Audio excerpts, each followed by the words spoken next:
Beredar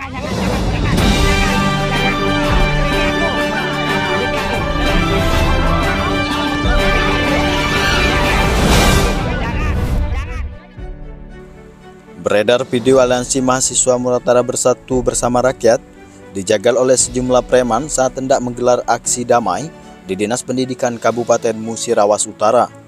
Peristiwa tersebut terjadi di Jalan Lintas Lama, tempat di Desa Terusan, Kecamatan Karangjaya, Kabupaten Musirawas Utara, 4 Maret 2024 Senin pagi.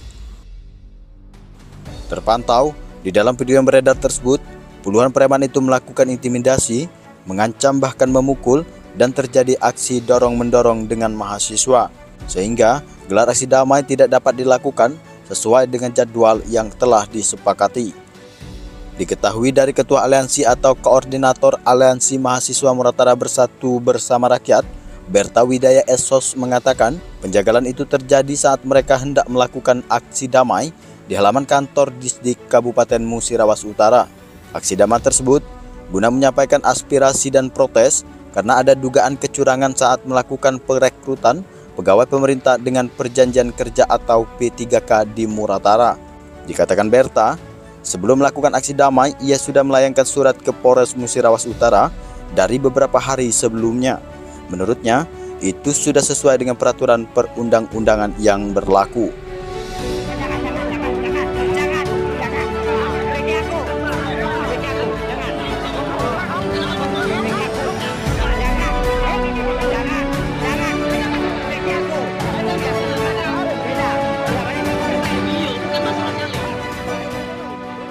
Melihat kejadian itu, Dian Burian Sarjana Hukum Magister of Art Hukum Tata Negara Korea Selatan mengatakan, ia selaku penasihat hukum Aliansi Mahasiswa Muratara Bersatu Bersama Rakyat, ia mengutuk keras atas kejadian tersebut.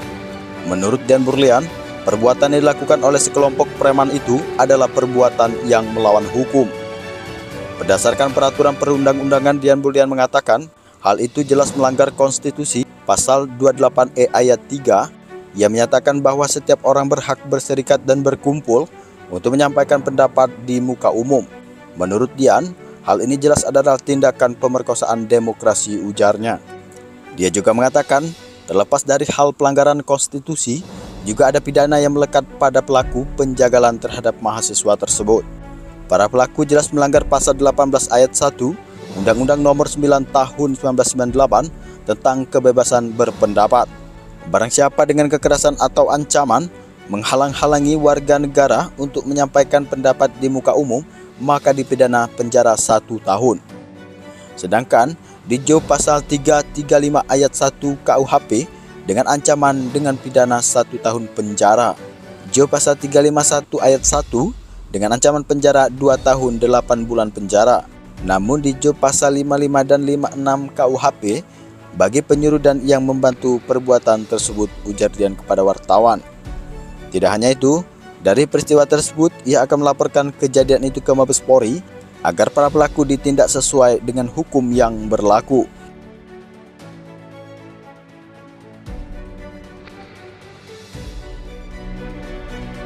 Dari peristiwa tadi siang ya, saya bersama tim selaku penasihat hukum atau pengacara dari adik-adik mahasiswa Muratara Bersatu Bersama Rakyat, kita akan melaporkan atas peristiwa tadi siang ya, di mana adik-adik mahasiswa yang ingin mengadakan aksi damai di depan kantor Dinas Pendidikan Kabupaten Muratara itu dijegal oleh orang-orang yang tidak dikenal. Nah, ini kita duga dimotori oleh oknum dari Dinas Pendidikan. Nah, hal ini juga kita menyayangkan ya, kita menyayangkan hal ini di mana kita duga nih ada pembiaran dari aparat kepolisian untuk terjadi bentrok. Di mana kita kan sudah memberitahu sebelumnya, 3 hari sebelumnya kan koordinator adik-adik mahasiswa sudah memberitahu kepada Kasat Intel Polres Muratara, artinya hari ini sudah tahu akan terjadi demonstrasi. Nah, dia juga sudah tahu ada penjegalan terhadap adik-adik ini, tapi aparat kepolisian tidak hadir di tengah-tengah ketegangan ini. Nah, ini kita duga ada pembiaran. Nah, hal ini juga akan kita tidak menutup kemungkinan ya, akan kita laporkan kepada Kasih Propam Mabes Polri atau peminal di Mabes Polri besok pagi. Nah, ini akan dilaporkan ke bawah ranah hukum, Pak. Ya, kita bawa ke ranah hukum supaya ada efek jerahnya dibagi oknum-oknum yang melakukan penjagalan, karena itu telah melanggar hak-hak konstitusi ya selaku masyarakat dan selaku mahasiswa, di mana di pasal 28 huruf E menyatakan setiap orang berhak berkumpul berserikat untuk menyampaikan pendapatnya di muka umum. Nah, apabila ada hal-hal yang melanggar, menghalangi kegiatan itu, berarti dia melanggar Undang-Undang Nomor 9 Tahun 1998 tentang kebebasan menyampaikan pendapat di muka umum. Nah, kemudian pidana lebih jelas lagi itu bisa ditarik di pasal 335 ayat 1 tentang kekerasan dan kemudian juga pengancaman, bisa juga di pasal 436 ya, termasuk juga pengancaman, kemudian juga bisa juga kita juntokan ke pasal 5556 bagi yang menyuruh dan yang membantu dalam hal penjagalan terhadap untuk menyampaikan hak-hak warga negara. Soalnya ini dimotori oleh oknum. Ya. Bagaimana? Ya.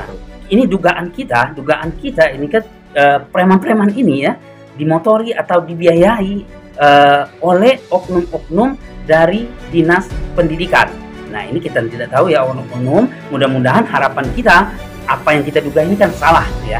Namun ini menurut kita, menurut fakta-fakta yang kita lihat dan video yang beredar di media sosial, ini jelas sekali ada oknum dari Dinas Pendidikan, ada juga oknum dari kepolisian yang melakukan pembiaran. Nah, hal inilah yang akan kita laporkan di Mabes Polri supaya ada kepastian hukum bagi adik-adik kita, supaya kedepannya dalam hal menyampaikan pendapat di muka umum ini tidak lagi dihalangi, dan kita juga menjadi hak warga negara itu ya jangan lagi diperkosa seperti sekarang ini. Jadi hak kita sebagai warga negara dan demokrasi serta konstitusi sudah diperkosa oleh oknum-oknum, baik itu dari kepolisian mau itu oknum dari Dinas Pendidikan. Karena di sini dari polisi kita menilai ada pembiaran, dari Dinas Pendidikan ada koordinator, ada koordinasi atau semacam